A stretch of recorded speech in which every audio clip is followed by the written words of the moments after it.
शुक्रिया भीषण जी।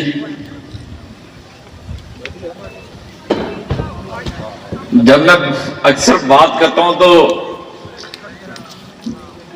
काफी जोशीला और काफी जोर से बात करता हूं, मगर आज मेरा मन बहुत, मैं इमोशनल हूं, आज सच्ची बात कर रहा हूं।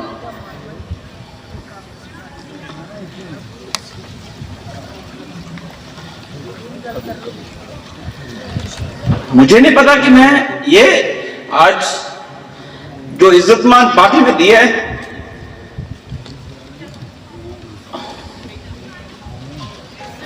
मैं इसके लिए डिजर्व करता हूं या नहीं करता हूं, मगर एक बात जरूर है कि हाँ, श्री मुंशीराम सिरालिया जो फादर साहब है मेरे, उनकी उम्र भर की कमाई जो थी वो आज मुझे उसका आशीर्वाद मिला है।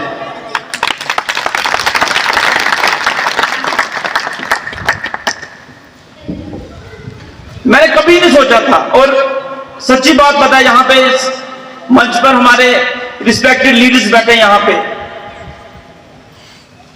मैंने कभी प्रयास ही नहीं किया प्रेसिडेंटशिप के लिए। जहां पे इतने लोग दौड़ लगा रहे थे इस पोस्ट के लिए, दिन रात दौड़ रहे थे वहां उस पोस्ट के लिए, ये सब जानते हैं कि मैंने एक बार भी कभी प्रयास नहीं किया। लास्ट मौके पे जाके मुझे किसी ने कहा कि आप फॉर्म भर दो बस, और मैंने भी आनंद फानन में जो मेरे पास था तो मैंने जमा करवा दिया। उसके बाद मैंने कोई परस्यू नहीं किया उसको, ना मैंने किसी को कहा कि मेरी सिफारिश करो, ना मैंने किसी को बोला, और जिसके लिए मेरे डैडी भी इंटरेस्टेड नहीं थे। कहते नहीं, आपने पार्टी का काम करना है, आपने पोजीशन के पीछे नहीं दौड़ना है। जब जो पार्टी जो ड्यूटी लगाएगी, जो सेवा सौंपेगी, आपने वो सेवा करनी है, आपने कोई लालच नहीं रखना कि आपको कुछ चाहिए यहां से। उसी सोच के साथ मैं अपना काम करता रहा, और पार्टी के जो ओहदेदार लोग हैं वो काम करते रहे।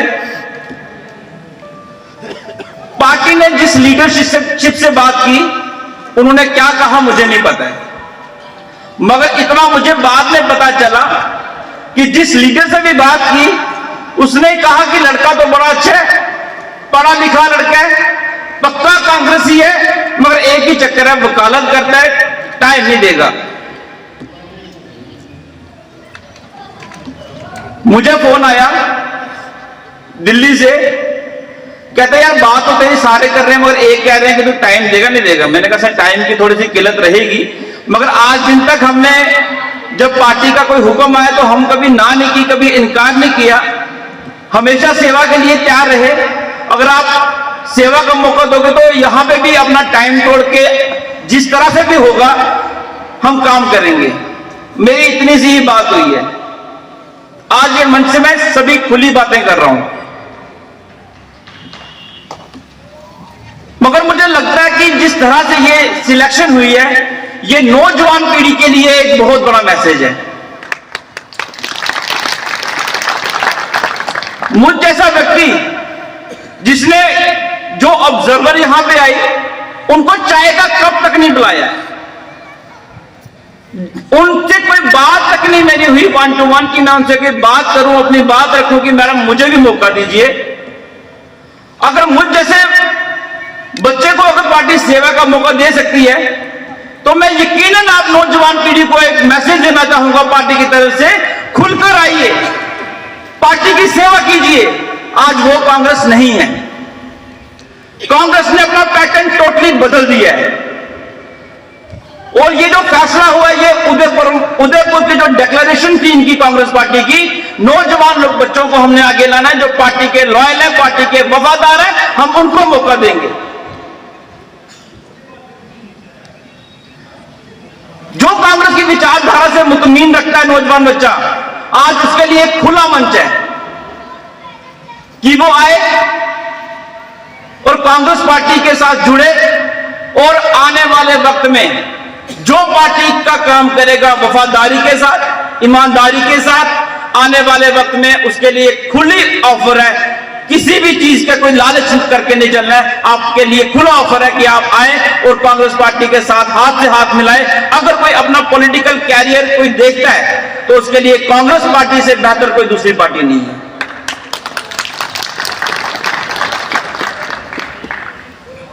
दिल में बड़ी बातें हैं जो करना चाहते हैं, मगर वक्त की बहुत कमी है। जब यहां पे जो शीले बातें चल रही थी बड़ी ज्यादा, तो मेरे जहन में बात आई कि वक्त आने दे बता देंगे तुझे ए महरमा, हम अभी से क्या बताएं क्या हमारे दिल में है, सरफरोशी की तमन्ना अब हमारे दिल में है, देखना है जोर कितना बाजुए का दिल में है।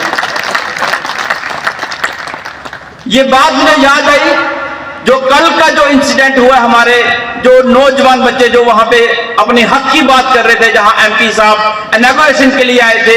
मैं उन बच्चों के लिए चाहूंगा कि आप जोरदार तालियां बजाएं। उन बच्चों ने परवाह नहीं की, वहां पे एमपी थे, एमएलए थे, चेयरमैन था, कितने पुलिस के कार्यकर्ता वहां पे पुलिस के अधिकारी थे, भाजपा के कार्यकर्ता थे, मगर उन शेर दलेर बच्चों ने, मुझे नाम भी पता उनके, एक का नाम बलदेव राज है जिसको जग्गू के नाम से जानते हैं, दूसरा विनोद है वहां पे लड़का, उन्होंने डट के मुकाबला किया।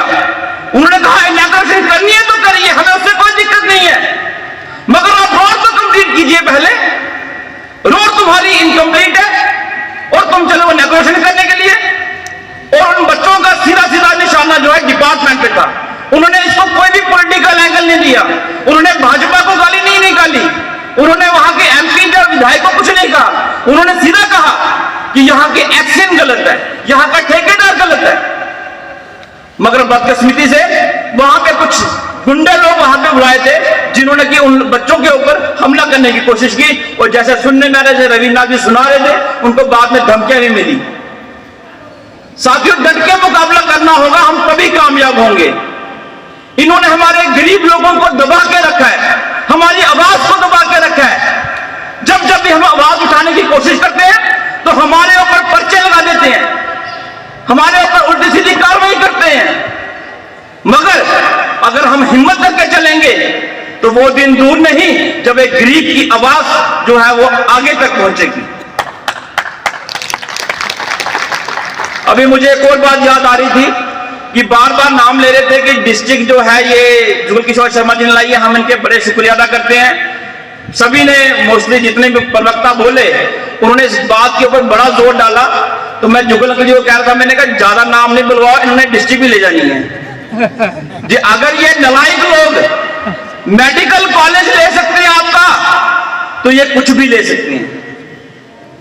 इन्हें ये चीजें डेवलपमेंट के काम इनको पसंद ही नहीं है। इनको ये पसंद ही नहीं है कि कोई इलाका तरक्की करे, क्योंकि भाषण अगर बात करने आएंगे तो लंबी चले जाएगी। क्योंकि अब हमें जिम्मेवारी दे दी गई है। एक करण जी ने बात बोली थी कि हम नौजवान बच्चों के लिए हमें कोशिश करनी चाहिए कि रोजगार की, और जो यहाँ पे कंपनियां, प्राइवेट कंपनियां यहाँ पे आ रही हैं, तो उसके लिए हमें रोजगार की बात करनी चाहिए। बड़ी अच्छी बात कही, मगर उसके लिए हमें संगठित होना पड़ेगा, हमें प्रयास करना पड़ेगा अगर हम उन नौजवानों की आवाज बनना चाहते हैं। अदरवाइज प्राइवेटाइजेशन में, प्राइवेट कंपनियों में as a matter of right आप कुछ क्लेम नहीं कर सकते कि मुझे वहां पे रोजगार दिया जाए। और अगर आप चाहते हैं तो हमें एक जोरदार अपील करनी पड़ेगी, हमें जोरदार वहां पे धरना प्रदर्शन करना पड़ेगा डिस्ट्रिक्ट हेडक्वार्टर में, जहां पे हम ये बात कहें कि आप बाहर से लोगों को लाए, हमें कोई दिक्कत नहीं है, मगर प्रेफरेंस जो है हमें यहाँ लोकल जो बच्चे हमारे पढ़े लिखे नौजवान इंजीनियर बच्चे हैं यहाँ पे और टेक्निकल तालीम हासिल करके जो बच्चे बैठे हैं उनको प्रेफरेंस दी जाए। मैं तो हमेशा जब भी बात करने का मौका मिलता था, मैं तो ये कहता हूं कि श्राइन बोर्ड हमारे पास है, हमारे पास शिव खोड़ी है, हमारे पास यहाँ पे श्राइन बोर्ड यूनिवर्सिटी है, जहां पे जितने भी यहाँ पे लोकल जितने भी यहाँ पे संसाधन है जो कि हमारी हवा, मिट्टी, पानी हमारा इस्तेमाल कर रहे हैं, तो वहां पे लोकल बच्चों को रोजगार की रिजर्वेशन पॉलिसी होनी चाहिए ताकि हमारे बच्चे बाहर दरबदर ना हो। साथियों, हमारे लिए एक असाइनमेंट है जो कि खासकर गरीब तबके की असाइनमेंट है। गरीब तबके के लिए एक आवाज उठाने का काम करना आपने। इससे पहले मैं ये बात करूं, मैं भूल गया कि क्योंकि हमने यहीं पे ऐसी तरह से हमने पंडाल के अंदर ये हमने झंडे लगाते थे, ये सारा डेकोरेशन का काम करते थे, से अपनी सजावट का काम करना, ये सारा स्टेज का डेकोरेट करना, ये करना। तो मैं कभी भी, क्योंकि मैं ग्राउंड से उठा हूं, मैंने काम किया और मैं हर जगह मुझे जाने का मौका मिला है और मैं हर एक व्यक्ति को जानता हूं ग्रास रूट लेवल पे कि किसने, कौन पार्टी का कितना वफादार है, कौन पार्टी का कितना लॉयल है और किसने हमारे साथ बुरे वक्त में खड़े हुए हैं। तो आज भी वो मेरे साथ खड़े हुए, आज भी मेरे को आशीर्वाद देने के लिए आए हैं। मैं बात करना चाहूंगा, यहाँ पे हमारे फॉरेस्टर बैठे हैं, भट्ट साहब, अंदर से आए हुए हमारे बशीर जी, और भी हमारे साथ ये जो हमारे खालिद जी, जावेद जी, और भी हमारे बड़े साथी हैं जिनके यहाँ, हाँ शफी जी को ढूंढ रहा था मैं, शफी जी के पास हम 2-3 दिन रहे हैं। हमने पूरा ये खन्नी कोट, सावला कोट, यहाँ पे सुनील जी भी आए हैं, मैं देख रहा हूँ।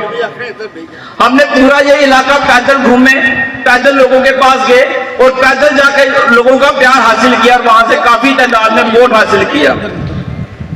अब जिस मिशन की मैं बात करने जा रहा हूँ, जिस मुद्दे पे मैं बात करने जा रहा हूँ, जो कि आप सभी के लिए एक असाइनमेंट रहेगी आने वाले वक्त में। जैसे कि आपको पता है कि एमजी नरेगा जो कानून कांग्रेस सरकार ने, यूपीए सरकार ने अपने वक्त में लाया था, भाजपा सरकार उसको बिल्कुल ही डिमोलिश करके, उसको खत्म करके एक नया कानून ला रही है अंडर द गार्ड ऑफ, इस आड़ में कि इसको नाम दे दिया गया जी राम जी के नाम से इसको इंट्रोड्यूस किया गया है। उसी चीज के ऊपर हमने आज प्रेस कॉन्फ्रेंस भी करनी है, मगर प्रेस कॉन्फ्रेंस करने से पहले, क्योंकि आप सभी दूर दराज गांव से लोग आज चल के आए हैं, ये अधिकार है हमारे लोगों का, ये गांव में रहने वाले लोगों का अधिकार है। पीछे चले गए वो प्रवेश जी, वो पीछे रह गया, मैं उनका नाम लेना भूल गया, आप यहाँ पहले आगे बैठे थे, पीछे लगे, गुस्ताखी की माफी। ये गांव में रहने वाले लोगों का अधिकार है। जो जो गांव में लोग अपने यहाँ पे दिहाड़ियां लगा के अपना हक लेते थे एमजी नरेगा स्कीम के तहत, आज उस कानून को संशोधन होता है कि अमेंडमेंट करना, कुछ चेंज लाना, मगर उन्होंने इस कानून को बिल्कुल ही डिमोलिश किया, इनको खत्म किया और नया एक्ट ला रहे हैं जिसके अंदर इतनी ज्यादा कमियां हैं कि आने वाले वक्त में हमारे गांव के लोग एमजी नरेगा का कोई भी जो वो स्कीम थी रूरल डेवलपमेंट की, उसका कोई भी बेनिफिट नहीं ले पाएंगे। इस स्कीम का जो सबसे बड़ा ड्रॉबैक है वो ये है कि पहले फैसला करती थी ग्राम पंचायत, ग्राम सभा, जो वो फैसला करती थी वो सेंटर को मानना पड़ता था, वो उसी तरह से पैसा भेजती थी। इसका इस जी राम जी के कानून ने बिल्कुल अपोजिट किया और ये दे दिया सेंटर को पावर, जो सेंटर फैसला करेगी वो जमीनी सतह पर पहुंचेगा। सेंटर कहेगी कि मुझे इस ग्राम सभा को कुछ नहीं देना है, तो ये सारी की सारा पैसा कहीं और दे देंगे। पिछले दिनों में आपने देखा हमारी ग्राम सभाओं ने काफी ज्यादा रेजोल्यूशन पास किए, मगर जहां जहां पे हमारे लोग, हमारे वोटर थे, उन सभी के ग्राम सभाओं को कैंसिल करके यहाँ पे डीडीसी जो बनी, डीडीसी ने जो है उन ग्राम सभा के रेजोल्यूशन को कैंसिल किया और वो पैसा डाइवर्ट कहीं और कर दिया। मैं आपको एक बताना चाहूंगा, हमारे यहाँ पे राम सिंह जी बैठे हैं। राम सिंह जी एक ऐसी शख्सियत है हमारे कांग्रेस पार्टी के अंदर जिन्होंने भाजपा का इतना अत्याचार रहा है, पिछले जब से हमारे साथ जुगल जी का साथ छूटा, जब से वो बेचारे अकेले पड़ गए, उनके साथ इतनी ज्यादती की गई, वहां का जो भी अपने आप को नुमाइंदा समझते हैं, उन्होंने इतनी ज्यादतियां की हैं उनके साथ, मगर उनको बड़े बड़े ऑफर आएंगे, मगर उन्हें कांग्रेस पार्टी ने छोड़ी। अभी जो मैं बात कर रहा था कि जो ग्राम सभा ने, जो डीडीसी चेयरमैन या डीडीसी की काउंसिल ने जो पैसा रिलीज किया, हमारे जो लोग थे उन्होंने एडमिटेडली वहां पे काम किया होता, उनका पैसा बनता था, मगर डीडीसी चेयरमैन कहूं मैं, डीडीसी काउंसिल कहूं, उन्होंने उनका एडमिटेड क्लेम जो कि एक्शन ने अप्रूव किया था कि पैसा काम जो है उनकी तसल्ली से हो रखा है, उन्होंने उस पैसे को कैंसिल किया और वो उस पैसे को उठा के किसी दूसरे काम में लगा दिया। कानून के होते हुए ये हाल है, और अगर कल को कानून हट गया, कानून खत्म हो गया, तो ये तुम as a matter of right भी तुम जो है क्लेम नहीं कर सकते।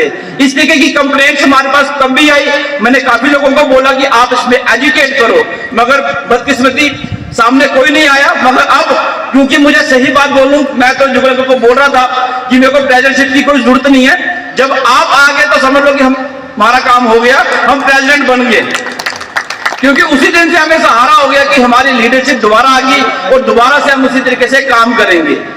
साथियों, आपने इसके बाद जो हमने इसके ऊपर काम करना है, नरेगा के ऊपर, गांव-गांव जाके हम खुद आएंगे आपके पास, टीमें बनेंगी और नरेगा के ऊपर हम बात करेंगे। और जी राम जी, इन्होंने धर्म की बात की, अक्सर मेरे बाकी साथियों ने भी कहा कि ये धर्म से जोड़ देते हैं हर एक चीज को, इनको हिंदू मुसलमान के बिना कुछ और नहीं आता। मैं जम्मू में एक मीटिंग अटेंड की, वहां पे बड़ी अच्छी बात बोली हमारे साथी ने कि जी राम जी, हम मान लेते हैं कि आप लाना चाहते हैं, हम उसका वेलकम करते हैं। हम आप कानून के नाम पे अगर सियासत करना चाहते हैं, वेलकम करते हैं हम इस कानून का, मगर पहले जो है 90-10 की रेशो होती थी नरेगा के तहत। 90% जो है ये सेंट्रल देती थी, 10% स्टेट देती थी। आप एक काम कीजिए, जी राम जी को लाना चाहते तो 100% सेंटर कर दे और स्टेट को फ्री कर दे, और जो आप करना चाहते हो करें, हमें कोई एतराज नहीं है। मगर इन्होंने जी राम जी की आड़ में लोगों को धर्म में उलझा के रखा है, और इसकी आड़ में अब कानून कहता है कि 60% सेंटर देगी, 40% जो है स्टेट देगी। इसका मतलब जो स्टेट जिसके पास पैसा नहीं है, जो 40% कंट्रीब्यूट नहीं कर सकती है, तो इसका मतलब उसको जो है 60% नहीं मिलेगा। ये वही बात आ गई कि एक किसी को उधार की जरूरत थी, उसने कहा भी मेरे को उधार की जरूरत है, किसी से मुझे पैसा दिला दे। उसने कहा ठीक है भाई चलते हैं। वो गया उसके पास पैसे लेने के लिए, तो उसने कहा अभी कितना पैसा चाहिए?